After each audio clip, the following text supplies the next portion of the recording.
I hope you stayed to the end because this is the biggest mistake I have made and continue to make. Recently, a friend of mine started his own space consulting company, and I wrote and said to him, if you need any assistance knowing what not to do, I have made 100 mistakes since starting my own consulting company about 7 years ago. And I just wanted to share with you what I wish I had known differently, what I would have changed. It has taken me a long time to build my company to where it is today. But if you learn from my mistakes, then it'll be a shortcut to success for you. Number one, know your niche. Basic business principles. Know your offerings, know your ideal client. I didn't have any of that. Sure, I had a basic business plan, but I really didn't know who I was actually selling to, what I was actually offering them. I come from an academic background. I have spent way too much time at university studying physics, astrophysics, planetary science. So I came from this mentality that I have expertise in an academic setting. Therefore, I can offer some kind of expertise to an academic client. Didn't work out so well. One of the things that I really needed to understand was who it was I was marketing to and what it was I was going to do for them. My company, Astralytical, I founded 7 years ago, and we do consulting for businesses, government entities, and nonprofits who wish to grow or expand in space. It took me a long time to figure out what that niche is and to really articulate that. Now, I talked about how I made a basic business plan, but that was really vague. What I didn't have was an actual plan. So I had goals, I had ambitions, but I did not have a plan, a concrete plan as to how I was going to meet those goals. I said I wanted to accomplish this by this first year. I want to accomplish this in 3 years, in 5 years. If you want to have a consulting business, yes, please set goals. Set goals for, 1 month out, 3 months out, 6 months out, a year out, 5 years out. Set goals, but understand that you need to map out how you're going to meet those goals and map it out in such detail that you have almost a daily schedule or at least a weekly schedule. I need to accomplish this week. I need to accomplish this by the end of today. I need to accomplish this by the end of this month. Which brings me to not focusing on marketing and sales. So I'm a scientist. I actually cringed for a long time hearing specific business terms. I stayed far away from sales, from marketing. The only thing I really did was like social media postings. But one thing I had to learn the hard way is that if you are a small business owner, you are in sales, period. That is how you actually get your business going, is by selling your product or services. So unless you are planning to not make any money in your business, you need to know sales. You need to do marketing. It really took me a very long time to talk to professionals to find out how it is I needed to market my company, how my messaging was coming across, how my branding was coming across, what I needed to do to be clear about offerings and products and services. And at the same time, understand basic sales skills. I really did not see results in my company until I started learning those sales skills. My business actually did start flowing the first few months that I started my company. And unfortunately, that first year was a disaster because I had 2 bad clients and I did not have boundaries and procedures in place. And this is something I've had to continuously learn the hard way about what boundaries I needed to put in place, what procedures I needed to put in place so that I was not taken advantage of, so that things could run a whole lot more smoothly. And a business really should not be ad hoc. It should be run like a system. There should be, in fact, automated systems in place, standard operating procedures. I had none of that. And that's something I'm still working on as I continue to grow my business and scale my business and hire people. But initially, especially that first year, oh my goodness, I had clients who took advantage of me, clients who did not pay me as promised, clients who really exploited me because I allowed them to exploit me because I did not have firm boundaries in place as to what I was expecting as a professional, as a small business owner. And it really is something I'm still trying to continuously learn. Even as much as like last year, I had clients who were paying me late and I didn't implement late fees. I mean, it's just been one of those things that I've had to learn the hard way over and over and over again. And you don't have to learn it the hard way. You can decide ahead of time, here are my expectations about how I'm going to be treated. For example, if you are a no-show on a consultation call, and you don't tell me why you're a no-show, you've got time zones mixed up or there was an emergency, then I'm not going to schedule another call with you. But I didn't have that in place. It sets a bad example, and it also sets in their mind that you're not a professional, that they can waste your time, that you are worth less. And so really, by setting those boundaries in place and by having those procedures in place, you can say, actually, this is company policy. Actually, this is how I'm expecting you to treat me and how I'm expecting you to treat my employees. I also did not turn anybody away those few first years. And that was a big mistake because not everybody is your ideal client. So I took on clients that I should not have taken on. I took on projects I should have not have taken on. I tried to take on projects that were not a good fit, and they wasted my time and they wasted the other person's time because eventually we realized it was not a good fit. And so one thing that I have now been doing is turning away more clients than I take on. And I do have the luxury now of being able to do that I didn't have initially, but I do feel like if I had been doing this earlier, I would have been able to say yes to more opportunities and done more of the things that got me the right clients than sticking it out with clients who were not a good fit for me. Another thing that I've had to grapple against is that not all clients are worth it. It might be a great project, but if they're not treating you with respect, if they're not paying you on time, if they are a difficult client, then they are not worth your time. They are not worth your energy. They are not worth your resources. So have the ability and the confidence to turn down clients or to fire a client if you need to. Do not try to be a larger firm than you are. So this has been a hard one for me as someone who is prone to comparison, but for a long time, I really was a solopreneur. I really was doing it all. And I was trying to compete against established firms who had been in business for decades even.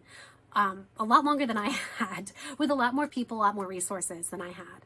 And so I knew at that time that I really could not handle taking on 5 people, 10 people's jobs, but I tried to do it anyway. I tried to compete at the same level as those more established companies that had the more resources. And you know what happened is I got spread too thin, I got burnt out, and I was not able to keep up the pace of the content that I wanted to put out. Content in terms of reports and social media and blog articles. And you really have to scale as you go. So understand what you're capable of at this moment. Maybe it's just you. Maybe you've got partners. Maybe you've got employees. Understand what you're capable of and don't try to compete against companies that have dozens to hundreds of employees that have been around a whole lot longer than you.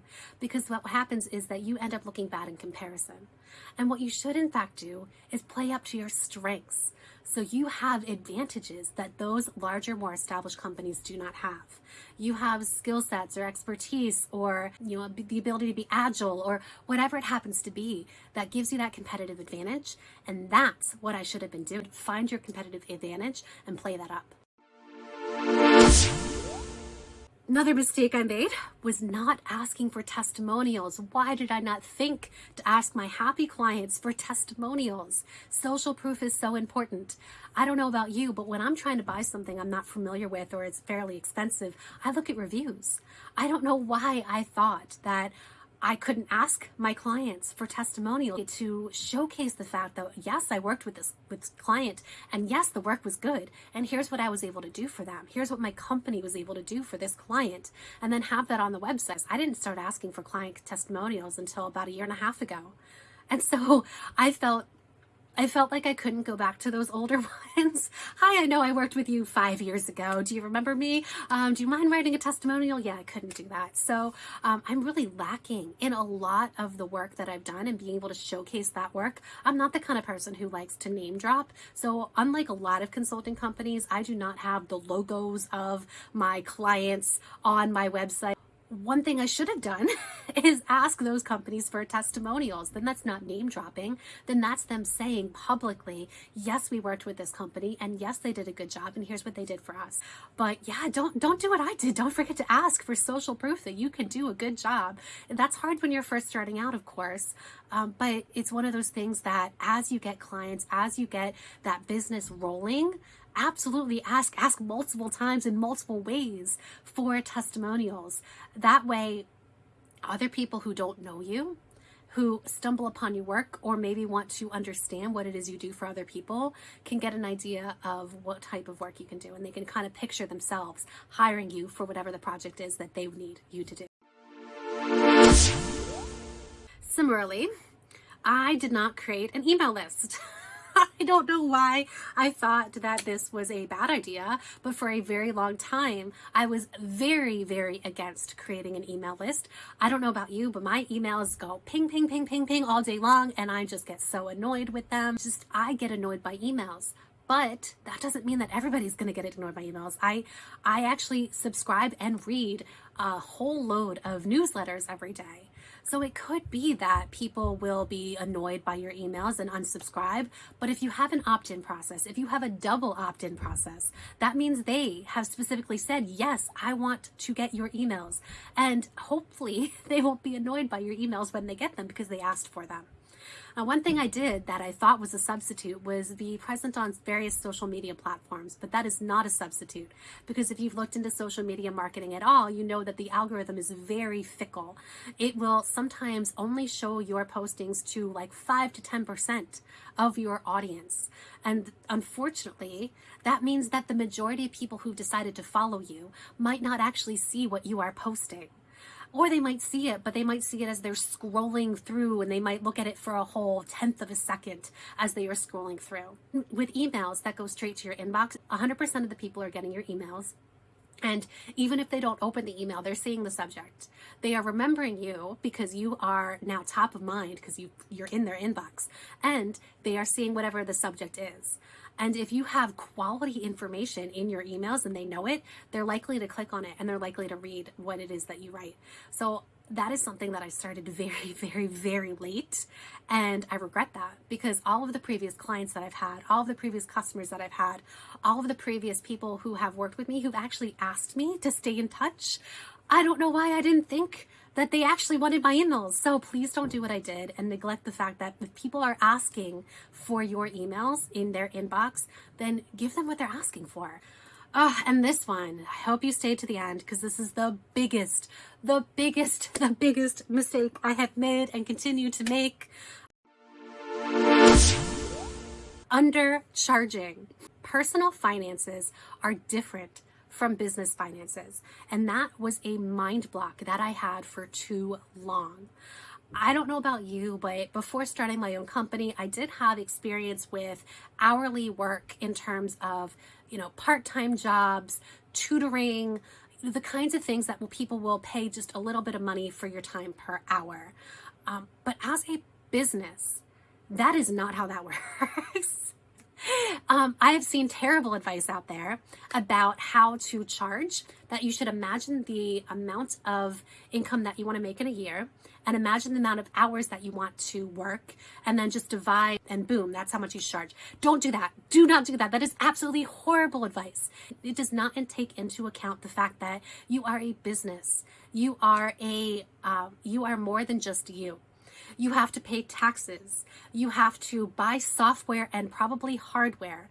You have to pay other people. Even if you are a solopreneur, you still likely will have to pay other people for, it could be tax preparation, it could be legal preparation, it could be graphic design, it could be websites, it could be, you name it, marketing.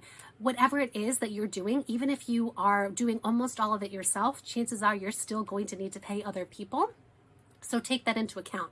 You have subscriptions, things like email and domains, all these other expenses that come up. Think about travel expenses. If you're not doing everything 100% from your home, then you are traveling to conferences, to networking events, to meetings, to client locations. You have to take into account the fact that you might actually need an outside location if you're not completely working from home. So really think about all the different expenses that a business can collect, and realize that you absolutely cannot take what you want to make in a salary in a year and divide that by the number of hours you want to work or try to convert that to hourly rate. No, absolutely not. So one piece of advice that I did read my second year of running a business was that imagine a figure that seems reasonable to you and times by 4. I actually did that with one of my early clients. I imagined a figure that I wanted to charge, and I quadrupled it, and I offered it to him, and he immediately accepted it. But of course he did, because I was significantly undercharging still. So what I should have done was actually add a 0. That initial figure in my head, it was an order of magnitude too low. I now know how much that client has paid others, how very, very little I was charging compared to what that client was paying others. And for that same work that I did for that client back then, I would now charge 5 times more for that same amount of work. As a business owner, you need to be thinking about how much money it takes for your business, not you personally, for your business to be charging in order for you to have that kind of mentality where you can hire people under you, where you can actually have a profitable, scalable business. Another advantage of this mindset is that by charging more, you bring in higher level clientele. When I was charging too little, I had so many problems with the clients that I was attracting. People who did not take me seriously, people who were not willing to pay me the very little that I was charging, people who were just very, very difficult, late people who did not take my work seriously. In fact, I was so frustrated with one client. I had one client who took the report that my business had created for them and seemed to dismiss it. And I realize now it's because they paid so very little for that report. It was almost peanuts to them. Whereas if I had charged them, now I would charge them at least 10 times more, honestly. If I had charged them 10 times more, you better believe that they would have paid attention. They would see that as more worthy of paying attention too.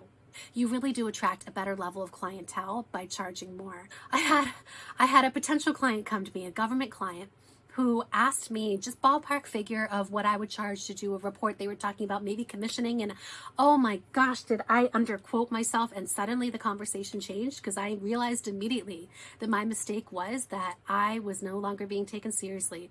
It's almost like that guy thought, wow, she's charging that little, it must not be worth it. She must not be doing good work. Now, if I could go back in time and have that conversation over again, I'd 10 times more. 10 times more, at a 0 to that figure.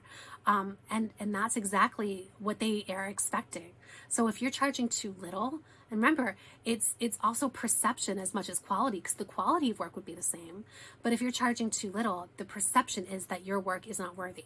But it also is a mindset for yourself, because if you are undercharging, then you become resentful of the work that you're doing for your clients, and that's not good either. So you also need to be aware of your own mindset. How much is this worth my time, my effort, my energy, coordinating with other people? So how much is our collective time worth to take this on? And I'm not going to go under that. So if you get nothing else from this video, do not undercharge. Charge more. Whatever you're charging right now, charge more. I hope that you are more successful with the businesses that you create, and you learn more quickly based on the fact that I have given you my mistakes and what I would have done differently. If you are trying to find your place in space, whether you have already established a space company and you're trying to grow, or whether you're thinking about becoming a space entrepreneur, reach out to me. I'm happy to help you. Thanks so much for watching.